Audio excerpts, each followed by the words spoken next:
Hello, আসসালামু আলাইকুম বন্ধুরা। সবাই কেমন আছেন? গতকাল গভীর রাতে রাজাপুর এলাকায় একটি চুরির ঘটনা ঘটে। চোরেরা মৃত নজরুল আঙ্কেলের বাড়ি এবং অনন্ত ভাইদের বাড়িতে ঢুকে ঘরের জিনিসপত্র তছনছ করে। এই বাড়িতে আমি প্রায় 2 বছর ধরে টিউশনি করি।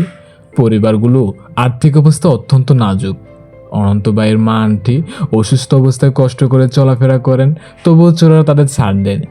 চোরেরা জানিয়ে গেছে প্রায় 7,000 টাকা নগদ, অনন্ত ভাইয়ের বোন রিন্তুর ছোটবেলা থেকে জমানো অনেক কসমেটিক্স, স্কুলের জন্য মাত্র 2 দিন আগে বানানো একটা সোয়েটার, আর আন্টির শাল। ঘরে আরও মূল্যবান জিনিসপত্র থাকলেও সেগুলো নেয়নি। ধারণা করা হচ্ছে তারা বড় ধরনের চোর নয়, তবে ক্ষতিটাই পরিবারের জন্য খুবই বড়।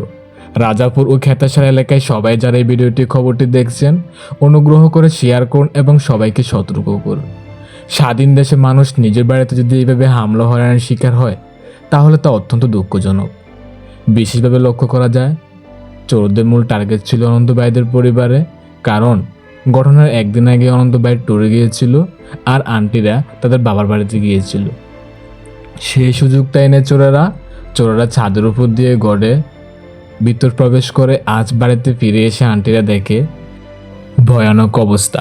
রাজাপুর এলাকার সকল সম্মানিত এলাকাবাসীকে দৃষ্টি আকর্ষণ করে আমি বলতেছি, গতকাল রাতে আপনাদের এলাকায় যে চুরির ঘটনাটা ঘটেছে, ঘটনাটি হয়তো ছোট মনে হতে পারে, কিন্তু ক্ষতিগ্রস্ত পরিবারটির অবস্থা অত্যন্ত করুণ। অনন্ত ভাইয়ের বাবা নেই, তার মা অসুস্থ অবস্থায় কষ্ট করে টিউশনি করে সংসার চালান। এই অবস্থায় চুরির শিকার হওয়া তাদের জন্য অনেক বড় আঘাত। তার মাঝে চোরেরা এই যে গ্লাভস এবং কি একজোড়া জুতা তারা এই বাড়িতে রেখে যায়, তাদের নিতে এগুলো মনে নেই। 2026 সাল এসেও যদি মানুষের নিজের বাড়িতে নিরাপদ না থাকে, তাহলে সেটা আমাদের সবার জন্য লজ্জাজনক। স্বাধীন দেশে এমন হয়রানি কোনোভাবেই কাম্য নয়। তাই সকলের কাছে অনুরোধ, রাতে সবাই সতর্ক থাকুন। আশেপাশে সন্দেহজনক কিছু দেখলে প্রতিবাদ করুন। প্রয়োজনে একসাথে হয়ে রাতের পাহারা ব্যবস্থা করুন। এই বার্তাটি শেয়ার করে সবাইকে সতর্ক করুন। একটি আর সচেতনতায় পারে আমাদের এলাকায় নিরাপদ রাখতে।